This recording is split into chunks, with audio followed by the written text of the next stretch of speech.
Panginoon Diyos, dahil po kami binigyan mong kalakasan sa oras na ito. Inabayan mo po kami sa buong buwan na patuloy po kami pinagpapala sa lahat po ng aming pangailangan. Salamat po Panginoon na hindi mo po kami iniiwan ni pinababayaan. Sa oras na ito sa aming pagbibigay, Lord, pagpalain mo po lahat ang nagbigay. Kilala niyo po lahat. Nakikita niyo po ang laman ng kanilang puso at isipan. Kaya Lord, ikaw po magpala, hindi lang po sa kanilang buhay, kundi sa buong pamilya nila. Bigyan niyo po kalakasan ng bawat isa. Ilayo niyo po sa anuman po kapamakan, anuman po karamdaman. At patuloy niyo pagpalain ng kanilang pamilya sa material man po, financial, emotional, physical, at lalong-lalo na po ang spiritual nilang buhay. Maraming po salamat. Sa iyo po namin binabalik lahat ang papuri, pasalamat at katagumpayan. Sa tanging pangalan ni Jesus. Amen. Diyos Ama, buhay at tapat sa iyong mga lingkod, sa iyong mga anak sa lugar na ito, sa lugar ng Timbaw. Panginoon, nakikita mo po ang mga pusong ito, puso ng mga ina, puso ng mga bata, at puso ng mga dalaga at mga naririto, Panginoon, na iyong mga anak. Aming Diyos, kulang po kami. Kaya po, Panginoon, ang mga salita mo ang magpupuno po sa amin. Dalangalan mo, Jesus. Magandang hapon po muli. Amin pong ang kanyang buhay. Napakahalaga po nun.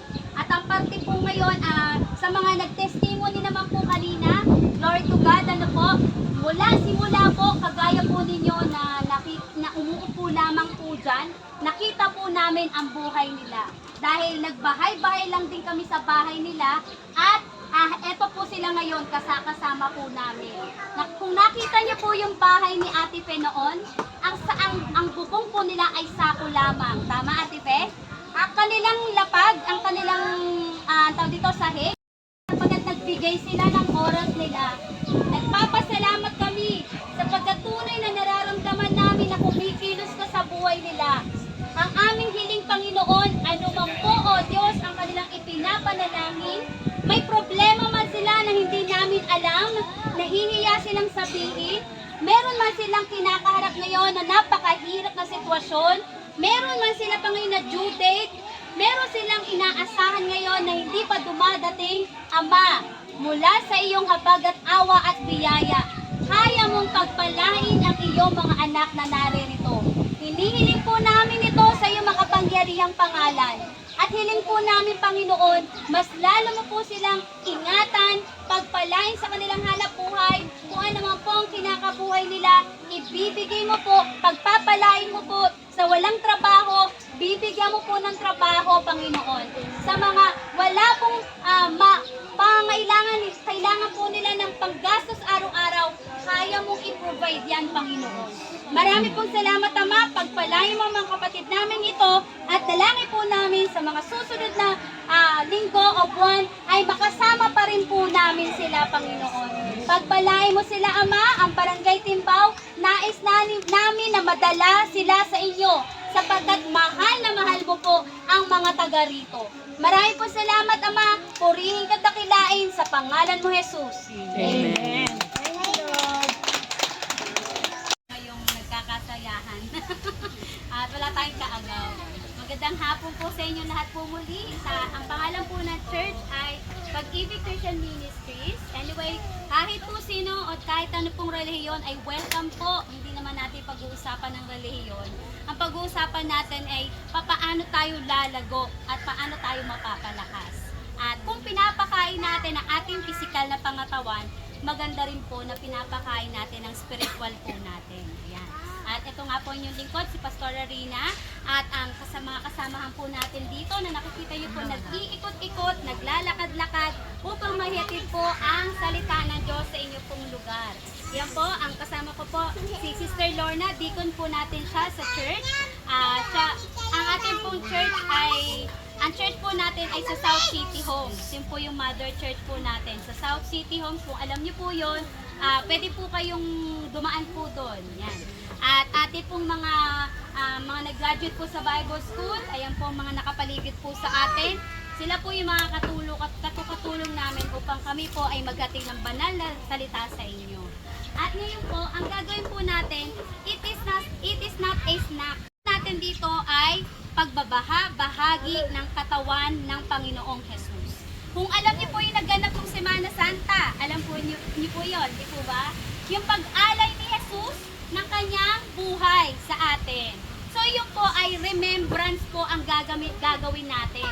Pag-aala-ala. So ibig sabihin, ano ang ibig sabihin ng ginawa niya na pagbibigay niya ng katawan?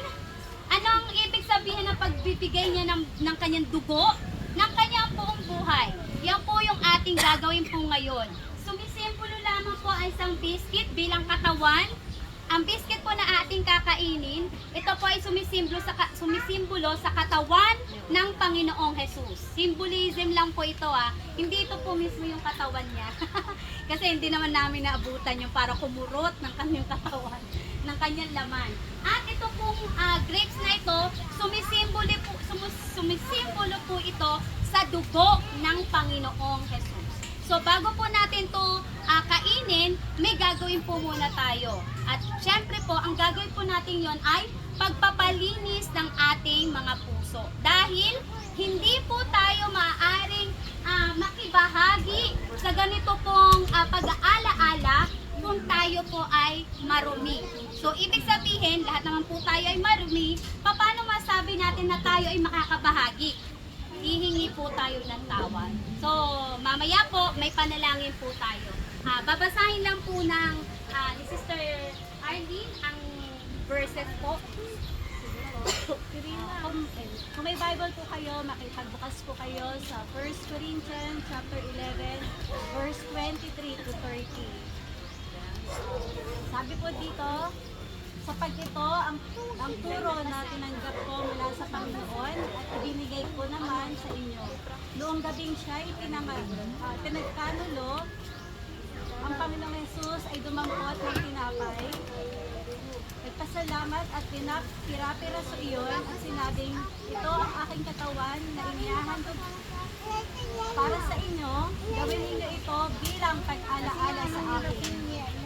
Matapos maghapunan, dumampot din siya ng kopa at sinabi, ang kopang ito ang bagong tipan ng pagtitibay ng aking dugo. Tuwing iinumin ninyo ito, gawin ninyo bilang pag-alaala sa akin. Sapagkat tuwing kakain kayo ng tinapay na ito at iinom ng kopang ito, ipinahahayag ninyo ang kamatayan ng Panginoon hanggang sa kanyang muling pagkarito. Kaya ang sino mang kumakain at ng tinapay at umiinom sa kopa ng Panginoon sa parang di nararapat ay nagkakasala sa katawan at dugo ng Panginoon. Kaya dapat siyasatin ng tao ang kanyang sarili bago siya kumain ng tinapay at uminom sa kopa. Sapagkat ang sino mang kumakain at umiinom ng hindi kinikilala ang kahalagahan ng katawan ng Panginoon ay kumakain at umiinom ng kahatulan laban sa kanyang sarili. Iyan ang dahilan kung bakit mahihina at sakitin ang marami sa inyo.